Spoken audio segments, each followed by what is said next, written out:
it's wonderful to see everybody. Let's see. I think there may be, if anybody who doesn't know me, I'm Ron Silver. I'm on the Adult Education Committee, and I want to invite you to this. Thank you for coming to this.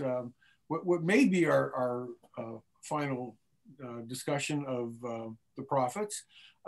We had thought we were going to have Wajdi Saeed, the founder of the Muslim Education Trust, with us today, but apparently Wajdi's become ill, and we're very fortunate to have a friend of mine from MET, Jawad Khan, who is a teacher there and college counselor and an all-around really smart guy who I've known. Oh yeah, how long have we known each other? About 9-10 years now. Yeah, about 10 years off and on. Yes. So we're really fortunate to have Jawad here to talk with us. Muslim Education Trust. For those of you, obviously anybody in our temple knows Portland Jewish Academy. And there is a school at MET, because Muslim Education Trust is really this amazing umbrella organization here in Portland to serve the Muslim community, but also very much as a place of interaction with the greater Portland area. They have, back pre-COVID, they had just an astounding series of events there all the time. But there's a wonderful K through 12 school there that I've taught at, and Jawad has been a mainstay of the school there. And so he has graciously agreed to step in at the bottom of the 12th inning and pinch hit and hit a home run for us. And so with that, I'm going to turn it over to Jawad. You can introduce yourself more than I have if you'd like, and take us through a discussion of Islam and the prophets. All right. Thank you so much, Brother Ron. And it's an honor to be here tonight. I got this opportunity to step in and take the place of our founder and CEO and president of the Muslim Educational Trust. He's not feeling well tonight, so I'm going to step in. And my name is Jawad Khan, and I work for the Muslim Educational Trust. This is my 20th year working there. They haven't gotten rid of me yet, so I'm still there. I came about to the Muslim Educational Trust rather serendipitously.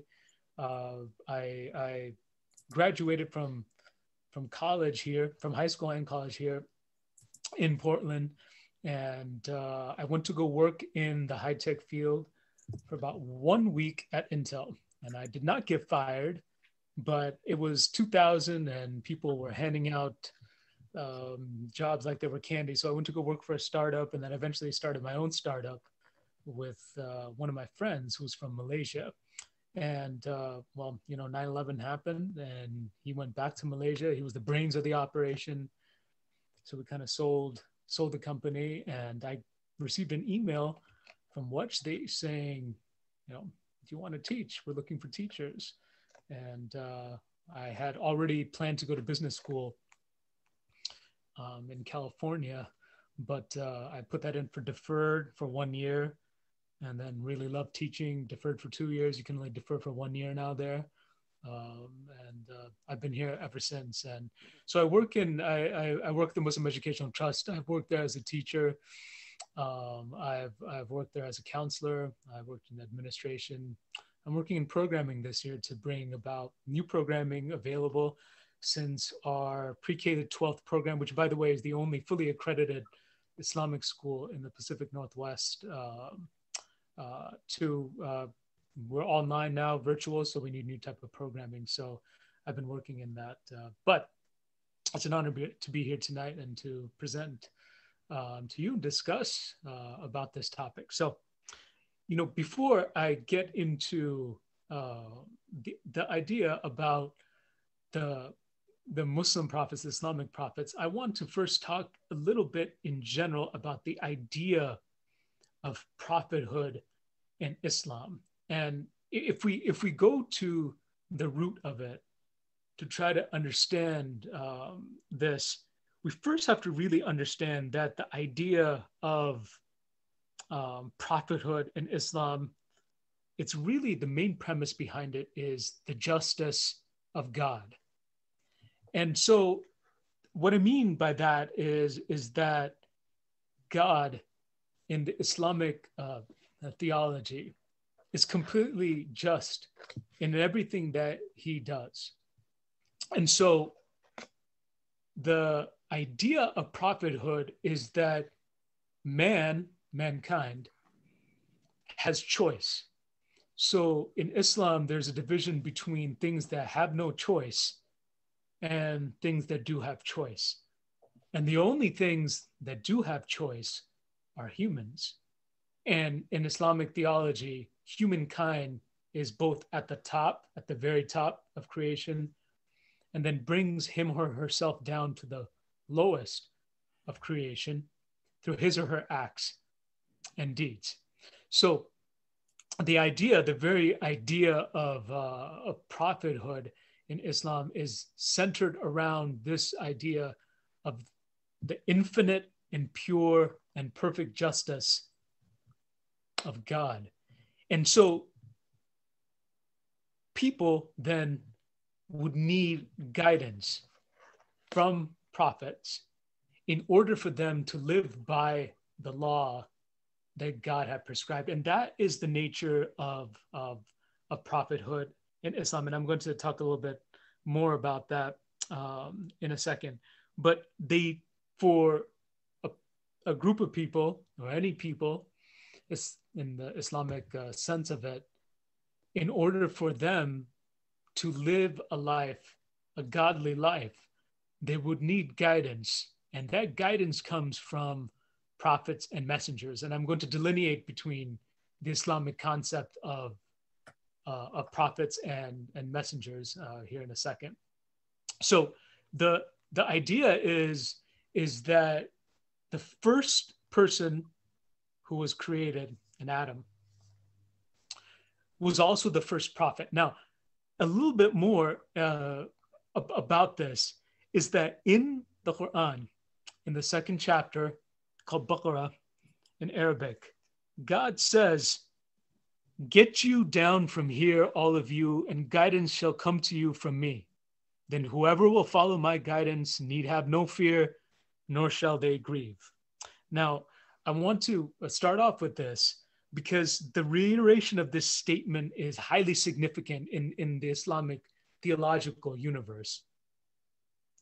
We have been told that in Islam, Adam's repentance, he repented for the mistake that he made and his first sin, but his repentance was accepted by God, and there is no stain left of his sin in Islam. So his repentance was accepted, but not only was his repentance accepted by God, he was also honored as the first, not only the first person, but the first prophet in Islam.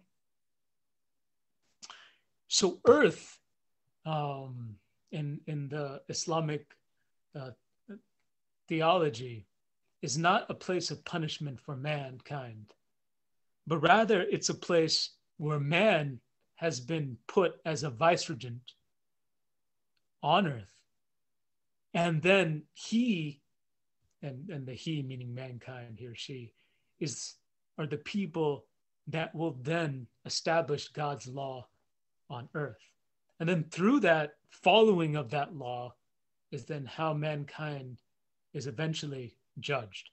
So that is a little bit about the idea of the creation of Adam, the creation, his first sin, his and Eve's first sin, and the idea that he and the rest of creation was sent down from heaven, from paradise, but then placed as a vicegerent on earth to establish God's law. But earth is not seen as a punishment for mankind, for the paradise that was lost, but rather as now a divine way where mankind will be tested into following the goodness of each person. And that goodness can only then be judged by God. I'm going to go share my screen here from the resources I have been given. And over here to desktop. Okay.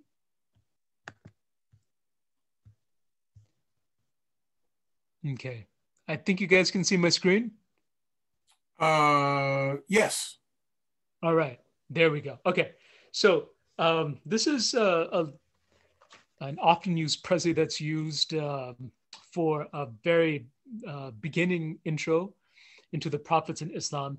And then in a second here, we'll see a lot of the similarities between the Hebrew prophets and the Muslim prophets. So I'm going to start right here in the middle.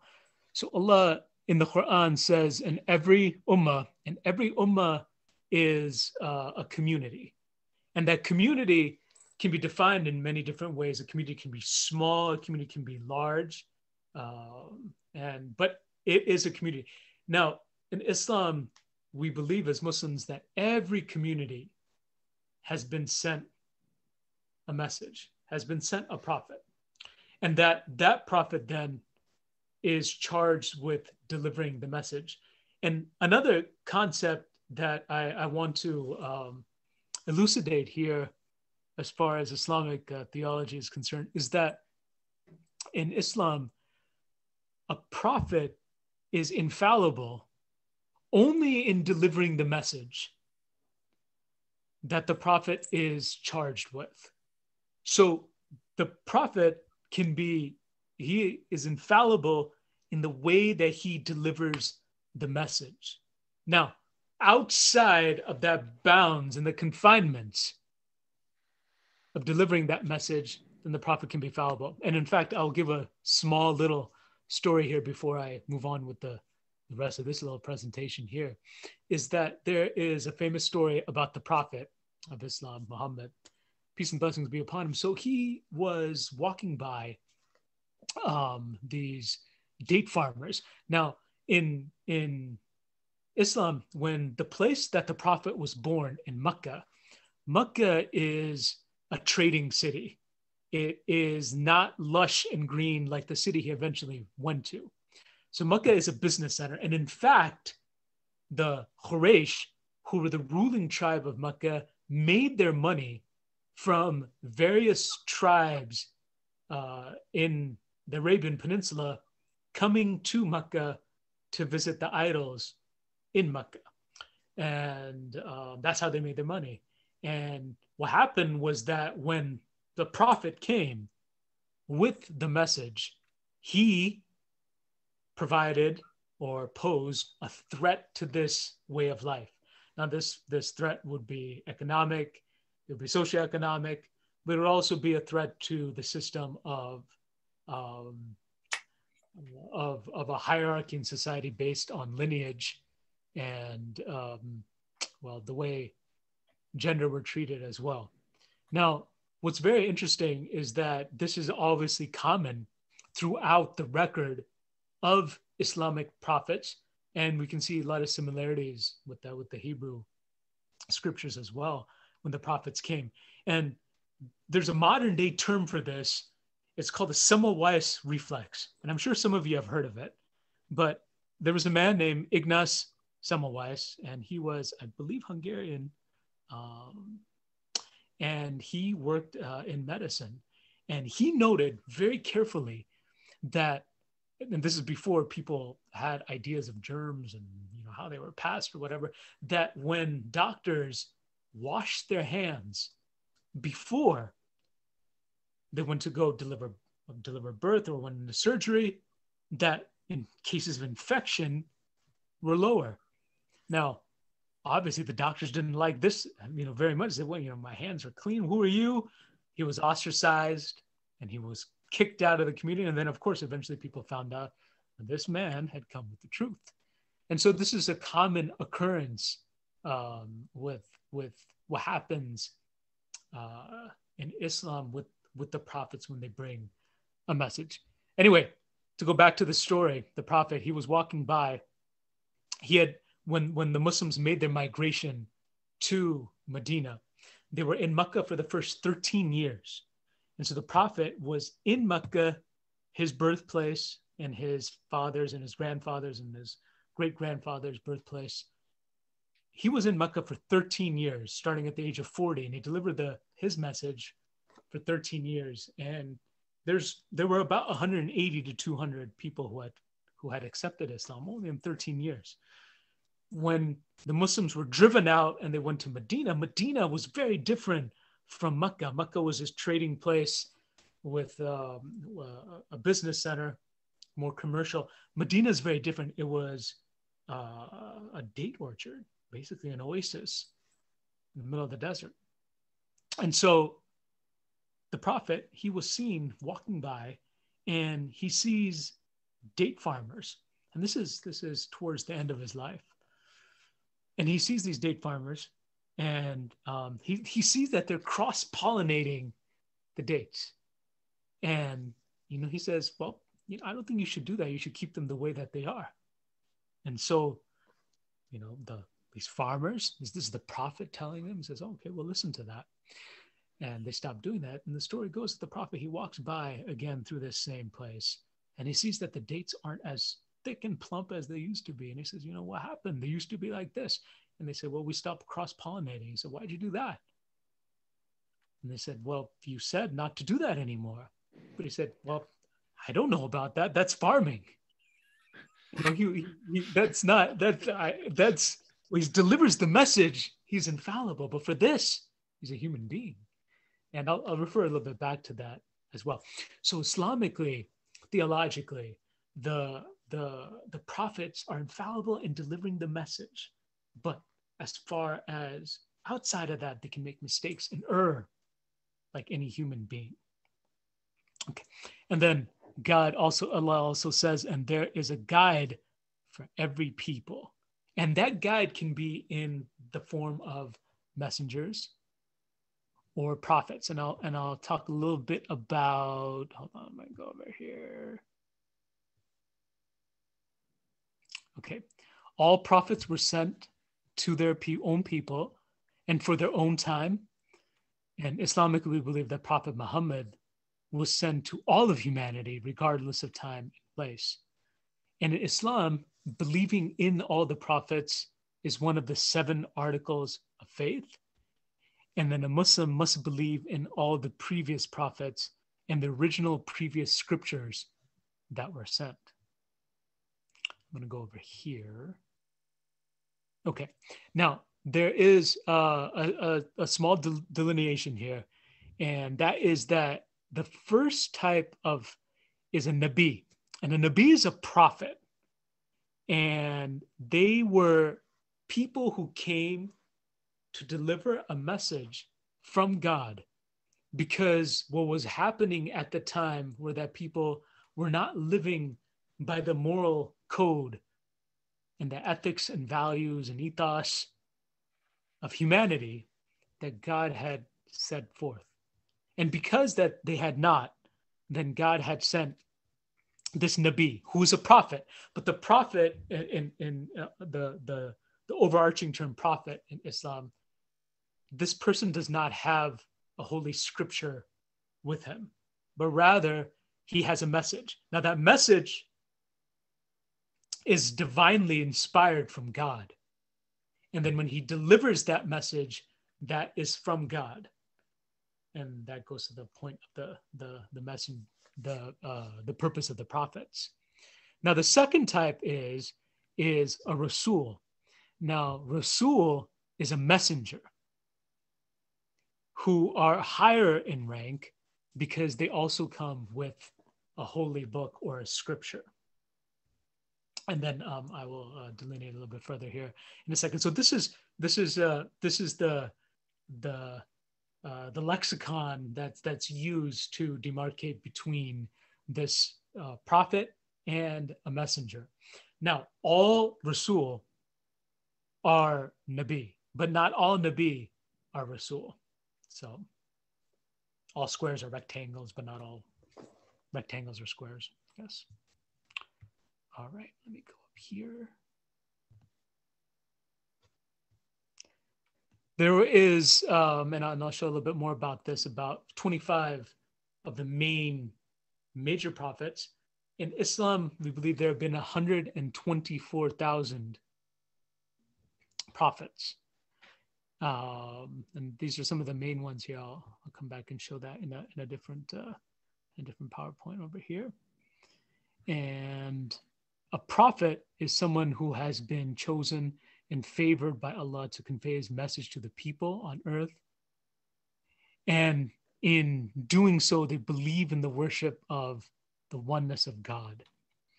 And a prophet is one who is purified of all sins and guides people to truth and sets a perfect example for them to follow. And then they have that strong connection in God.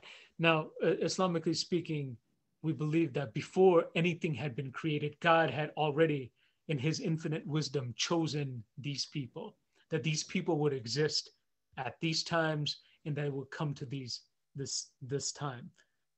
The concept of free will is pivotal in Islam, that mankind has a choice, and has a choice to do and choose, the only creature that does, which is why he ranks up at the highest, but then can also become at the bottom from choosing to do wrong and to hurt, because he is the only one that can hurt others. Okay, let me go here. All right, put the top over here. And the five who have the most mentions in the Quran and who were considered as the most influential and the most important are Prophet Noah, who is called Nuh, and I'll show another slide here that has the different names, who's considered Prophet Nuh in Arabic, Prophet Noah. Abraham, who is Ibrahim in Arabic. Moses, who is Musa in Arabic. Jesus, who is Isa in Arabic, and Muhammad, who is, of course, Muhammad in Arabic. Okay, I am going to share a different screen here. Is that there? Here? Okay. So let's see, view here. Present. Okay. All right. So here we see the family tree of the prophets in Islam. And as you can see, there's obviously a lot of overlap and similarities here. Many of the names obviously look familiar, and they have Arabic and Islamic equivalents. So for example, when you go all the way far to the left, you see with John here, John is Yahya in the Quran and in Arabic. Jonah is Yunus. Job is Ayub. And some that, if you look below here under, from Adam, Idris is Enoch. And then you have Shuaib up here, and Shuaib is Jethro. And then Saleh here is Methuselah, and then Hud is Heber. So this is the relation of the Islamic prophets in relation to Hebrew prophets. And obviously you can see that there is this great similarity. And if I were to run through a lot of the rest of the names really quickly, Lot is Lut in Islam. Ishmael is Ismail. Isaac is Ishaq. Jacob is Yaqub. Joseph is Yusuf. Shuaib, I think I mentioned, is Jethro. Job is Ayub. Dhul-Khifl is Ezekiel. Musa is Moses. Harun is Aaron. David is Dawood. Solomon is Suleiman. Elias is Ilyas. Elisha is Ilyasa. Jonah I mentioned is Yunus. Zachariah is Zachariah. And John the Baptist is Yahya. So there are a lot of familiar names, and the idea is that each one of these prophets, they came to a community. And the community is not that the community of people were explicitly bad in nature, but that they had lost their way. And that is dependent on multiple different things that happen in the society. But whatever the things were, and whatever the communities were, these prophets were sent, prophets and or messengers were sent to the people to guide them back to the law of God, the ethical and moral certitude and righteousness that the community of people had gotten away from. And this is what's central, as I said in the beginning, in this idea of divine justice. Mankind was sent out of paradise, Jannah, onto this earth. And onto this earth in order that this person, and then all the people who came after Adam and Eve is Hawa in Arabic, that they would then be tested in this world here about how they were to uphold the law and the values and the precepts and the tenets of God as set forth by these messengers. Now, when it comes to the idea of the message of the prophet, peace and blessings be upon him, he came to a time in Mecca where the strong had taken over the weak and had ruled them for a very long time. Now, it's very interesting in this time, in Arabia at this time, in 5th century Arabia, around 571 AD, that this community in Mecca, everything was based on lineage. Now, the prophet, peace and blessings be upon him, one of the core tenets is that this movement, that these prophets and messengers move everything towards what's good and what's right. And I want to relate another story from the prophet's life. And this was before his prophethood.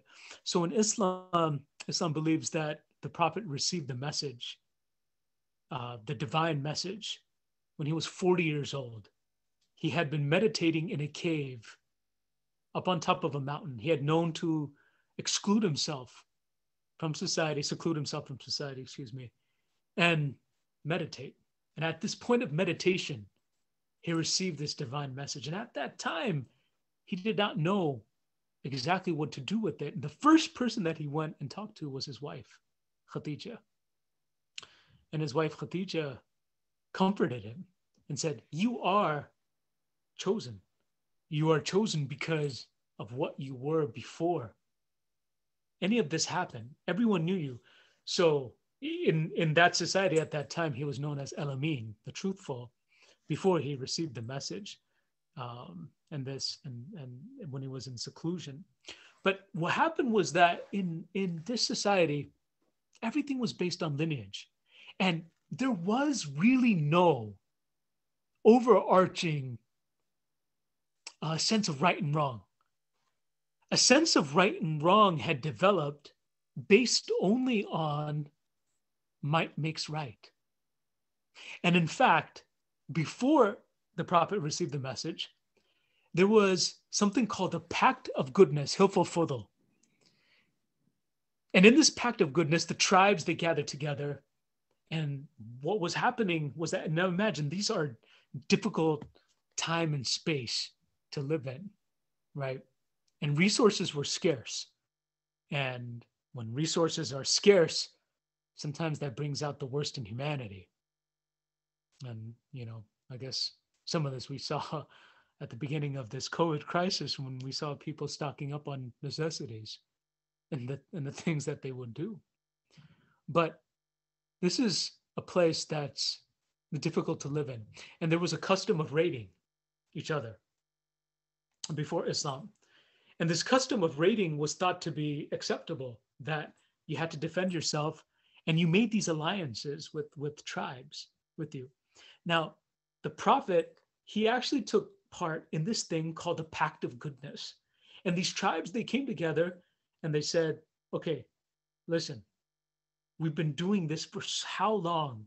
And then we raid each other, people die, and there has to be a better way. There has to be a better way than this. Well, they made a pact. But the very interesting thing is, and this is something that's very important to understand about this Islamic concept, not only of prophethood and about the message, the risala, which is the message, and then how that message is delivered. The prophet, he said, now this was when he was, after he had received a divine message, he said, if the people of the pact of goodness, the Hilf al-Fadl, had come to me now, after I had received the divine message, I would still support that pact regardless. Now, he did not delineate, nor did he specify, nor did he play games of pedantic wordsmithing and semantic. He did not do that. He said, if this pact, if I had been invited to it right now, even after the divine message had come, I would support this pact. And what that means is that in the Islamic concept of all the prophets and the messengers that are here, that they support goodness, regardless. Now, there is this divine message. And in Islam, we believe that all the prophets in the scriptures brought this same message of moral rectitude, of right conduct, about taking care of those who have not been able to take care of themselves for whatever multitude of reasons. But this overarching message is the same that we believe amongst all the prophets, united by that oneness of God and his infinite justice and his infinite mercy.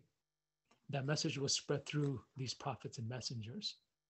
And when the prophet said that he would take part in this pact, even after a divine message had been passed, we understand that that divine message goes towards what's good and what's right. And this is something that gets misconstrued a lot about Islam and about Muslims, I believe. And that is that you have people who politically want to obviously use Islam in their own ways. And then, of course, you have other people who want to vilify the faith. But this is the words from the Prophet himself, is that this right conduct is what prophets and messengers bring to a society, because that society has not lived up to what God asked them to do. To be kind and just to those who need it, to rule with fairness, and to create a better society. And this was a central aim of the prophets. And this is what they came out to do. And this is the theological, the rudimentary idea of prophethood in Islam and what they sought out to bring to society. Okay. I am at 7:41, and there's like 20 slides on here. Should I stop? I got through one, which is that's good. I would say this is what I would say. We've only had let's see, we got anything new here. We've got a couple questions that have come up, but I would say, why don't you go maybe another 10 minutes or so? Okay. And then I'll start popping some questions for you. So this has just been wonderful. So maybe like one other, main point you want to make or something like that, and then we'll start going some questions.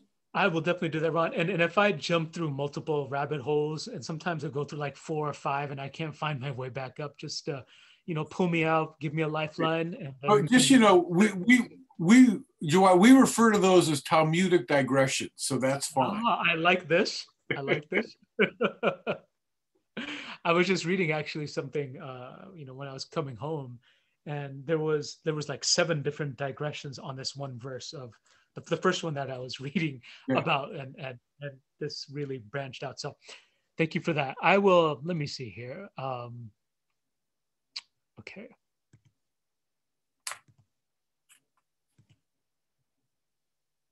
Okay. Well,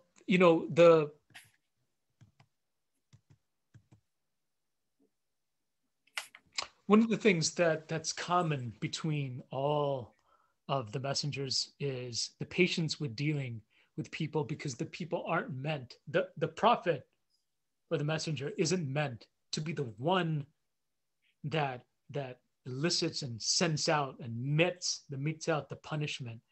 But if the commandment comes that is the choice of God, then that is the choice of God. But the prophet and the messenger are to be patient at all times. And I like to relate a little story about the prophet himself here. And when the Muslims had gone to Medina, and the Quraysh, there wound up to be a conflict, and it was the first conflict in Islam. It was called the Battle of Badr. And there was a man, his name was Suhail ibn Amr. And Suhail ibn Amr was one of the most eloquent and articulate leaders of the Quraysh. And he had actually been captured in this battle. And now the people who were around the prophet, now this person had been used to saying really horrible, slanderous things about the prophet and his family, and his children and everything, his everybody. And so the people around him, they said, we have Suhail ibn Amr here, and we would like to, at that time, it was thought, we're going to pull out the molars of this person over here because of the slander that he did to you. And then so the prophet said, no, we're not going to do that, because you would not like to see a prophet defaced and deformed, would you? So we do not do that to the people. And in fact, what we're going to do is that we are going to send him back. We're going to release him, and he is going to go to his people, back to his people, to understand this message of peace and reconciliation. And in fact, it's very interesting that many of the prisoners who were actually taken in this, at that time, this was unheard of. If you were a prisoner at that time, before Islam, if you're a prisoner at that time, well, I mean, you were either in bondage or that was it for you. So them being released and sent back was a different thing. One of the things that the prophet did ask was to feed the poorer people in Medina, that these people who were captured, their family pay for the poor people. And if they could not afford to pay for the ransom, then he had a very interesting thing, which was teach young children to read.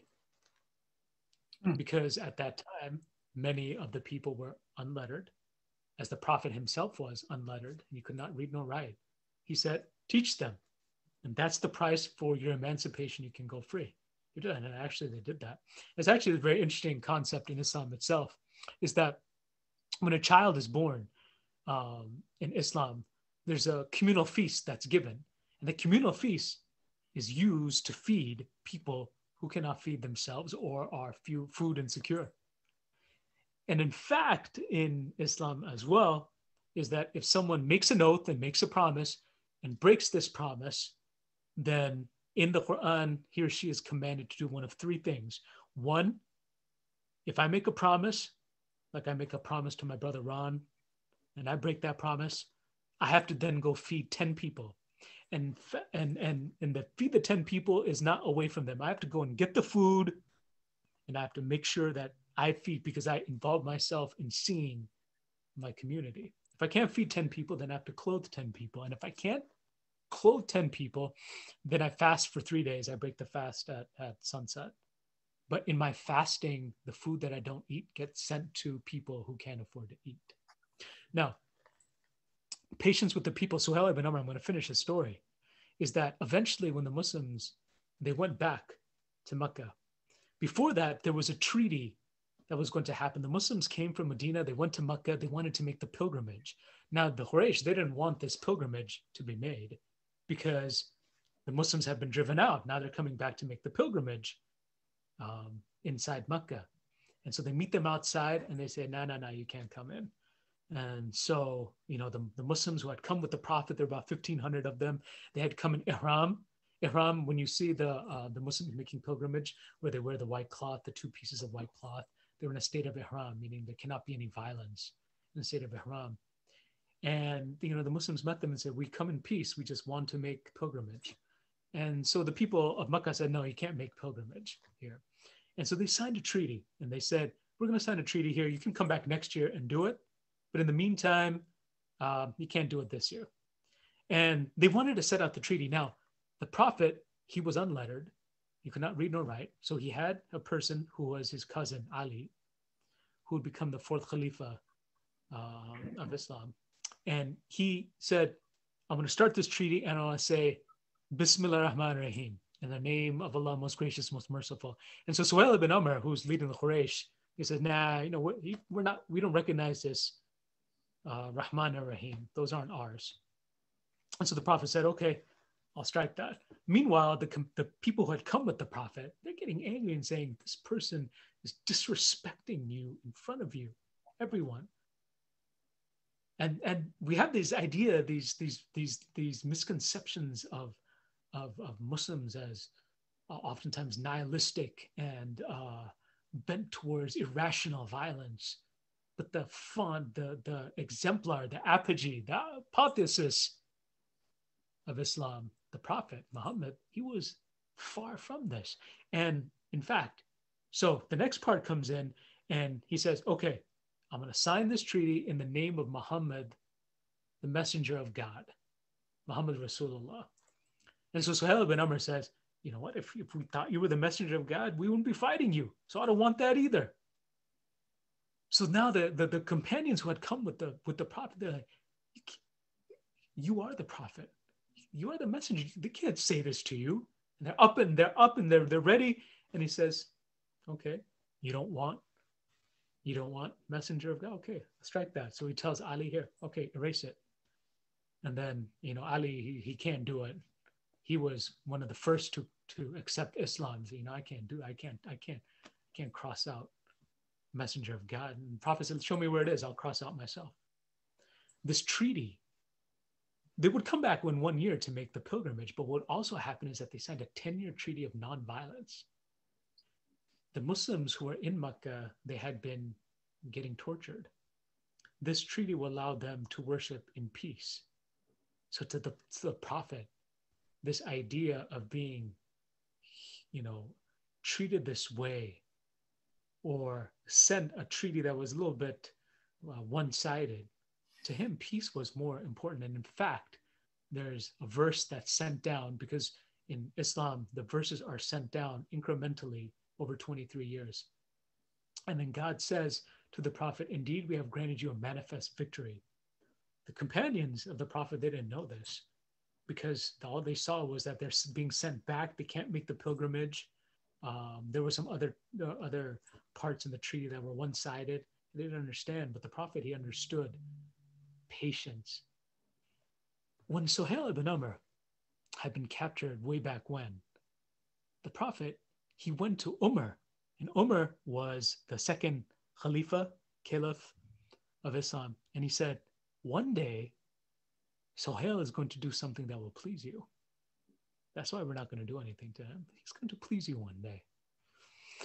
And after this, Suhail, he actually becomes a Muslim, and he's one of the strongest proponents of Islam and spending of the zakat, which is the tax on money, on wealth, and to create a more perfect society. And Suhail ibn Amr, he actually wound up dying in a plague in Palestine years later. But the central idea of this one story is that changing minds of people through persuasion and dialogue about how people think of you. And at that time, it was the acceptance of Islam. And, after that treaty was signed, most of the tribes, they came and accepted Islam.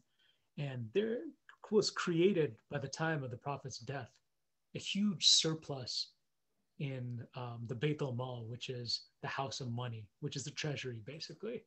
And 20 years ago, there was actually, at that time, set up, which is equivalent of a modern day welfare state, where people who were incapacitated mentally or physically, or were orphans or widows, they would be taken care of by the state.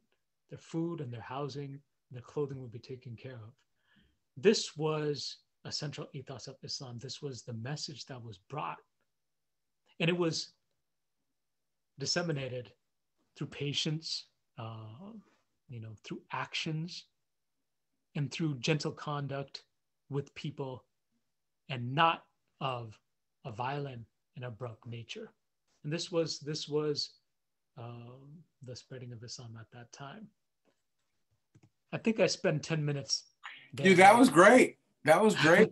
So I now do have a bunch of questions. So if you can unshare your screen, that way we can get a better view of you. Right. Let me see. Let me stop sharing here. Okay, stop share. Okay. There we go. Okay, so let me run some questions by you. One of the first ones is very easy, and that is, in Islam, are there any female prophets? There are not female prophets, and they are in Islam. Women are the highest ranking woman in Islam is actually Mary, the mother of Jesus.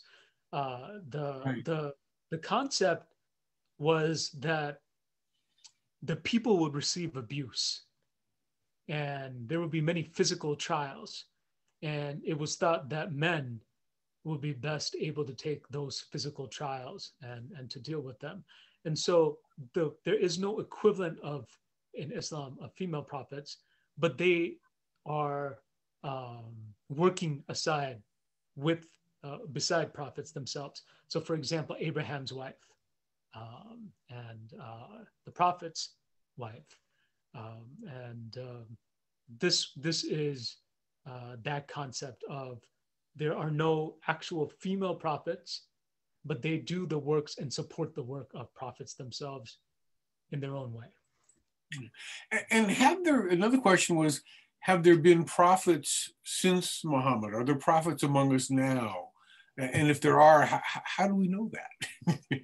In the Islamic concept, there is no prophet. The prophet was considered the seal of the messengers Islamically, that there are no more prophets, that the message has been complete through all the messengers that have come through since Adam, and that is now we, the people, are the ones who propagate the message, and that there is no one who's divinely inspired by God or sent from God to do this anymore. But it is up now to the people, because we become God's agent or vicegerent on earth to do that.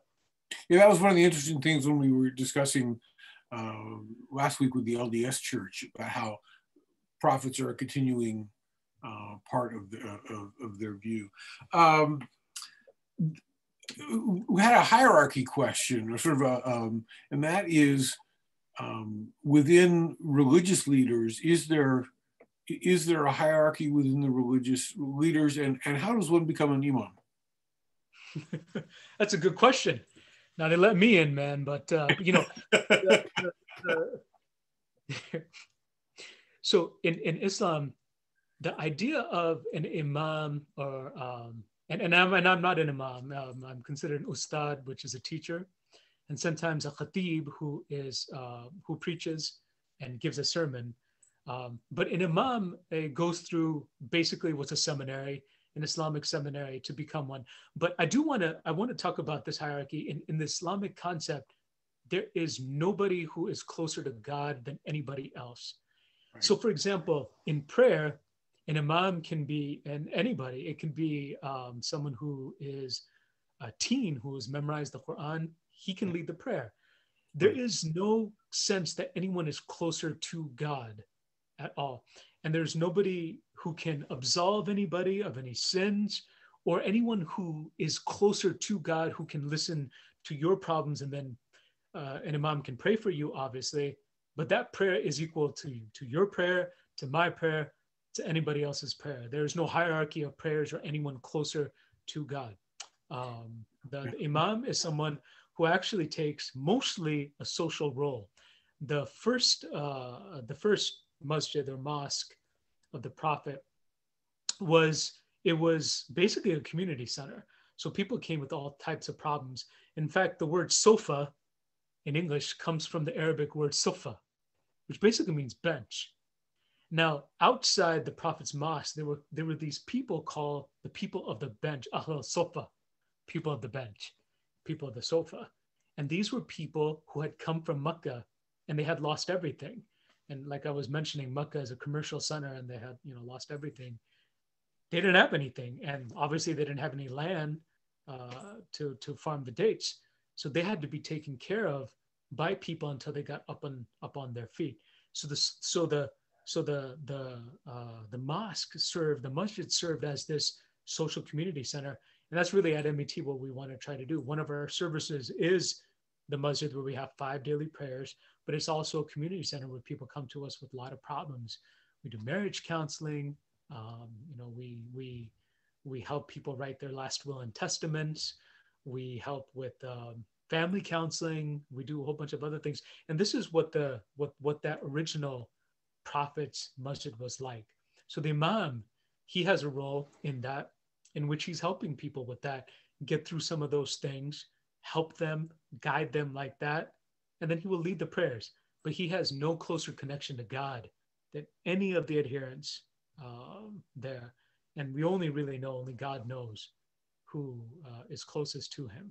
So that is kind of a roundabout answer, but yeah.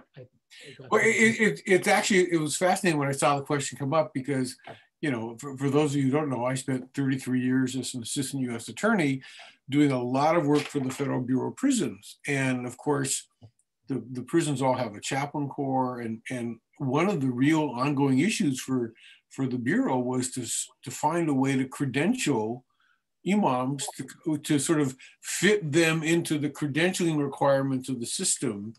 And they finally got it together. It took them quite a while to find a way to make it happen. But yeah, it's a fascinating thing. That is a fascinating thing. And actually, Ron, when I was in college, I was one of the chief correspondents to the correctional facilities. This is before, it was right at the dawn of the internet, but I don't think they had internet access at that time. So I was writing letters back and forth and answering questions. And I had no qualifications. I still have no qualifications, but yeah, that is the thing. More and more schools now are opening up. There's a Zaytuna College that's opened up that is trying to fit this idea. But one of the things that's also really interesting is that many of the imams leading masjids and mosques around the United States, they were trained outside the United States. And maybe they were born outside the United States. And so they have a different context. And now the masjid that they're going to run and they're going to lead, they have very different issues than the ones that they came from. And so we're actually, one of the programs that we have, we're thinking about here at the Muslim Educational Trust, is this imam training, part of this imam training, where these issues that we've seen, how do we deal with these issues? And, some of them, people don't even think about it, but they seem quotidian, right? They're not, they're ephemeral here and now, not something that's, but things even like, how do you set up a board of directors? How do you have insurance for the board of directors? What are some of the issues that you deal with and how do you approach those things? So an imam has this multi role, but yeah, it's an ongoing evolving process here in the United States for sure. Yeah, I want to switch back to prophets, and that is, how would you succinctly, if you could, describe the way Moses is viewed within Islam?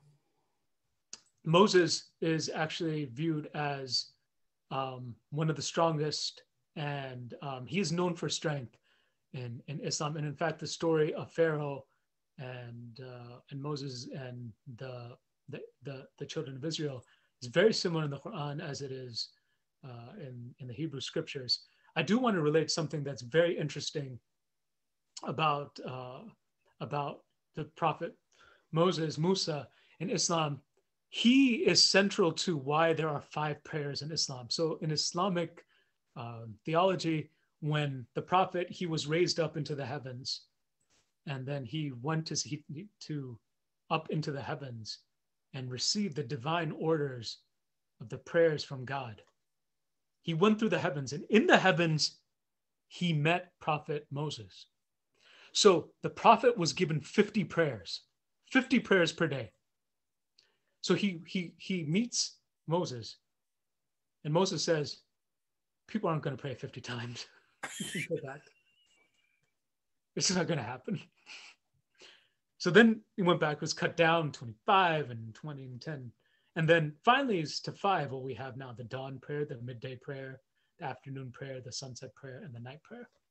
And then said, they're not going to pray 5 either. Because the prophet said, I can't go back from there. It's too much. The other story about Musa in Islam is that when his time had come, after his long life, that his time has come, that the angel of death came to him. And the angel of death came to Prophet Musa, and it was his time. It was Moses' time. And Moses didn't want to go. And he slapped the angel of death. And the angel of death got knocked backwards by Moses. And, the angel of death was sent back and came back. And at that time, he told Moses that, you were to grab the back of the hair of this heifer, and however many hairs you grab, that is it. After that, you don't have any more years after that. But he was extraordinarily strong in the message that he delivered to the Pharaoh about justice and fairness, and about the society that Pharaoh, because of what the Pharaoh had created for himself and the society had created, was unjust. That Moses had to stand up to that. And he is portrayed as someone who is extraordinarily strong. And in many of the hadith, and the hadith are the sayings of the prophet, Moses is shown to be someone who is an exemplar of strength and fortitude against seemingly overwhelming odds. A similar question for Jesus. How Jesus is portrayed within Islam? Jesus is portrayed in much the same way, but instead of strength, a form of purity, that he brought a form of purity and goodness to the people, and that he is one of the prophets that's mentioned with having miracles, performing the miracles, and one of raising the dead. But overall, the overarching theme of Isa, Jesus in the Quran, is one of purity and goodness, and connected also with Abraham is this trust in God, this overwhelming trust in God, and that is one of the ways that both Ibrahim, and Isa, Jesus, are portrayed. And last question I've got here to ask you, which is not about, it's a little bit of prophets, but can you just explain what a caliph is? Okay, so actually this is a very pertinent question, and that is the person who will lead the Islamic community as a whole, as a leader after the prophet died. Now, most of the laws, see, a lot of the people, when they think of Sharia law and the connotations that are associated with it, when they think of this, they think of something as static. But most of the laws were codified after the prophet died, and a lot of those things had to be figured out the way that they were going to be. If I have time at the end, I'll give an example of blood transfusions, if we have time for that. But the Khalifa, the Caliph, would be the supreme leader of the Muslim community, and he would have a body, a shura council, and that shura council both included men and women that would give advice on how things would go. Now, the divide between Shia and Sunni Islam is based completely and utterly, or at least 95%, on who the leadership is after the prophet. Right. Shias believe that the leadership of the prophet must be someone who is a blood relative of the prophet. Sunnis believe that it is whoever's the best person, regardless of blood. Now, at that time, usually leadership passed down from father to son. All of Muhammad's, peace and blessings be upon him, all his children died when they were young. His male children died. His girl children, who grew up to be also thought to be the strongest women They're the only ones who survived. He did not have any male heirs. So the whole divide between Sunni and Shia is between this leadership. Shias believe it has to be a blood relative of the Prophet, and they believe it should be Ali, his cousin. Sunnis believe it's whoever is the best suited to lead, regardless of blood, because that's the Islamic ethos of a meritocracy. You're not connected to your lineage. You're not connected to your tribe. You're not connected to any of those things. You're just who you are as a person. Yeah, go ahead. Oh, sorry. I don't think I finished the question. I went my own. But that is a role of the Khalifa, that leadership and that ruler. Gotcha. And just we in this country, I'm going to say, we hear so much about that conflict of Sunni Shia playing out overseas in other countries and between countries, whatever. I mean, Lord knows in the Jewish community here in America, we've got lots of different, versions of it, between Orthodox, Reform, Reconstruction, whatever. Within the Muslim community here in the States, to what extent does this issue of Sunni versus Shia create ongoing issues between communities within the country? I have to be really honest about that, is that you don't really see too many direct... I'm not aware of any. That's one of the reasons why I was asking. I think where it exists, if you look at where most of the sectarian issues exist, is that when you have sizable size of Shia Muslims who often are minorities in places, and it becomes political, and you see that sectarian violence. But once people leave that rootedness, and this is based on historicity, right? This is based on even not of something that's logical, but just something that's based on history. That's something that just is. And once they leave that, they go in and they form their communities, and there's really not much. You're seeing now more openness in between. Like sometimes you'll see, like for example, there's a Shia minority in Portland. Sometimes they'll come to a Sunni majority Muslim Educational Trust, and we have students who are Shia. Most of the time, you'll see there'll be Shia centers in cities, and then there'll be Sunni centers in cities, and they really don't mix too much. I think one of the things that's happening probably in the last 4 years, I would say, overall in the last 19 years, but probably more so in the last 4 years, is that people are realizing that when someone sees a Muslim, they don't really care too much if it's a Shia or Sunni. Well, it's a Muslim, so we have the same struggles.